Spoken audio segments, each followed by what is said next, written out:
Hey everyone, I'm trying a different format today. Going on a little hike through the massive Golden Gate Park before my run, and I wanted to make a video doing it in a kind of a new, interesting way. So let me know how you like the format, if you like seeing people go on hikes and talk about interesting things. So today, this is a prelude video to a very important book review I'm going to be doing on American Psychosis, how the federal government destroyed the mental illness treatment system, by E. Torrey Fuller.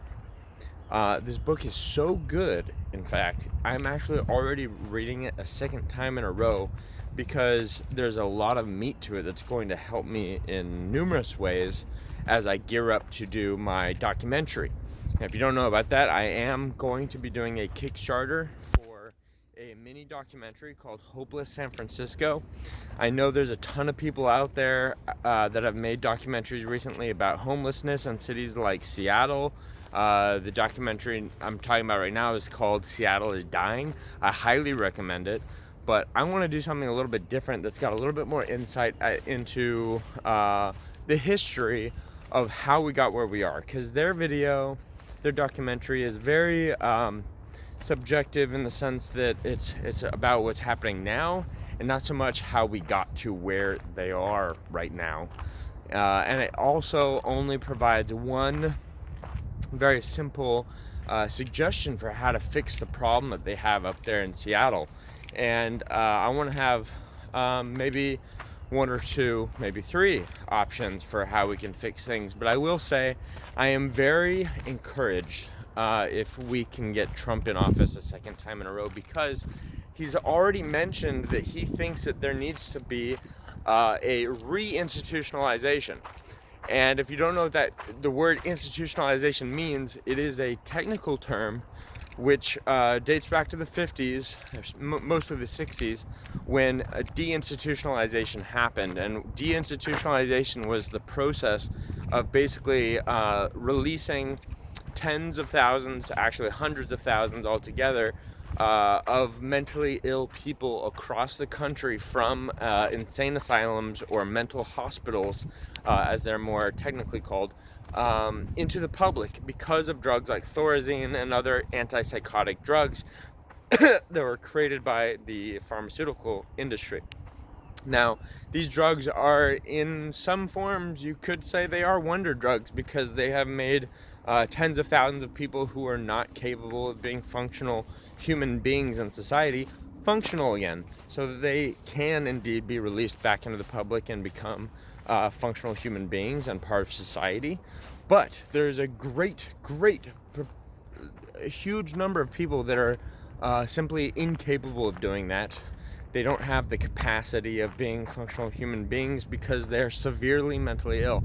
Now, unfortunately, the technical words and terminology of what is severely mentally ill or schizophrenic, bipolar, manic depressive, etc., those terms seem to change, and that's why I'm giving this book a second read, because I think it's so profound and it does have so much meat to the history of the problem that we are facing right now in America regarding the mental illness treatment system. So I'm gonna do that report real soon as when I finish it again, but I just want to basically remind you guys how the country, especially people on the left, Democrats, communists, socialists, all seemingly like to, with kind of broad strokes, like to paint history and the current world we live in this very vague, coincidental brush of history just happens, the whole world is random, there is no collusion, there is no conspiracy theories in the world, nothing like that ever happens. This is just life. And so whenever you get things happening like cops killing people, or insane people that have been institutionalized over and over, or jailed, which is more common than institutionalized right now for mentally ill people, when they murder people, they're just acting like it's just some random event, some terrible comet came out of the sky and just struck the ground, and it's, oh well, too bad. But in reality, these people that basically brought on deinstitutionalization, in my opinion, they are criminally liable. They are just as liable, and they do have blood on their hands, in my opinion. So looking into the history of this, there are hundreds of examples of murder cases and uncountable amounts of property damage and vandalism by homeless people that are mentally ill to the public that could have been avoided had we not basically done deinstitutionalization and replaced our institutions with complete nonsense, bullshit, make-believe, garbage ideas that were never even tested. So this is now tying in with communist ideology, and this is where it gets really interesting. And again, I'm gonna have to do a more comprehensive book review, but just to give you guys some insight into the book, basically there is a lot of evidence that there's communist roots in the psychology industry, psychiatrists in general, basically going back to the 50s. So it's really interesting in that regard as well. But basically we replaced state hospitals that were doing really well with something called Community Mental Health Centers, so CMHCs. And the objective of CMHCs was to do something called preventative mental health care. And basically, there's so much nowadays we know that there is absolutely zero substance to this idea. And I don't know how on earth JFK passed this bill without any evidence that prevention of mental illness was actually a possibility. There is no evidence, and there's none today. There's evidence to suggest that that is actually impossible. That is a make-believe, idiotic idea. So prevention of mental illnesses is in fact idiotic. And the theory back in the day was that if you take care of people during chaotic parts of their life, like job transitions, marriages, divorces, getting fired, etc., you could prevent them coming down with a mental illness, just like you would a cold. That's how it was thought of, but this was the 1960s, so I think we actually knew better already. They just looked the other way, and it ties into the Kennedy family and their ideology about mental illness quite a bit. So I think that's really interesting, and we're going to take a closer look into how this all happened and what we have to do to remedy it. So what's coming up next is me reading my review on the book, for one.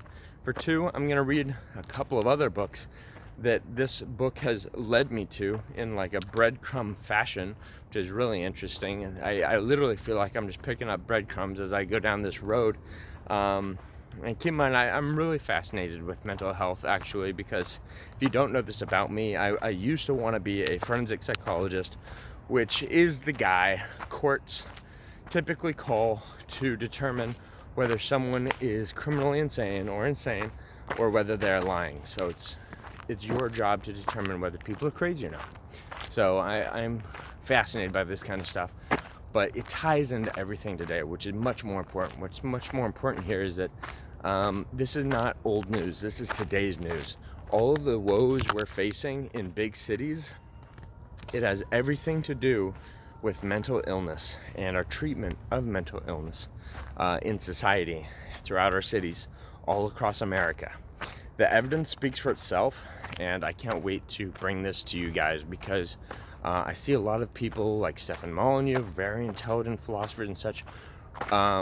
They don't have the time to do the research, really, but they do get some good statistics and they give it to you. But overall, I think we need a more comprehensive analysis of what's going on and what needs to be done in order to remedy this, because in reality, what I think part of the solution is simply telling the public, hey, we've tried democratic ideas regarding mental illness treatment for decades. We've tried it We've tried it more, we've tried it more. And we've given you your try. It's time to try something new. And so we need to try something a little bit more conservative again. And so in our lifetimes, I think there will be a flippening with the younger generation being much more conservative. I think they're going to see the value in what used to be the case. And if they start reading books like the ones I'm reading, they're going to realize that America used to have a great society. It used to be great. And we can have that again if we bring back institutions that take care of our mentally ill people. So basically, that is a summary of what the book's going to be about. And I hope you guys are interested in this topic, because if you live in a big city like me, this is your everyday. I mean, honestly, you're surrounded by mentally ill people that are streeted, meaning they don't have any beds for them in mental hospitals, or even prisons. And there's statistics to back this up once again, and I don't think I'm even going to have time for all the stats for you guys in my book review, but I cannot recommend this book enough. If you're interested in why America is so threatened by the mentally ill, homeless population, this is the book for you. It's relevant today more than you could possibly imagine. And I really love it. I give it literally like a 9 out of 9. 9 out of 10, sorry. So anyways, guys, I hope to be doing this book review like this week. I'm almost done with it for the second time. So look forward to that, and look forward to me starting my Kickstarter, because I really want to do this Kickstarter, and I'm only going to be asking for something like $5,000 to get this thing off the ground. And it's going to be a lot of work, but I'm willing to do it if people want this kind of content. So anyways, that's all for now, guys. Thank you for watching, and have a great rest of your day.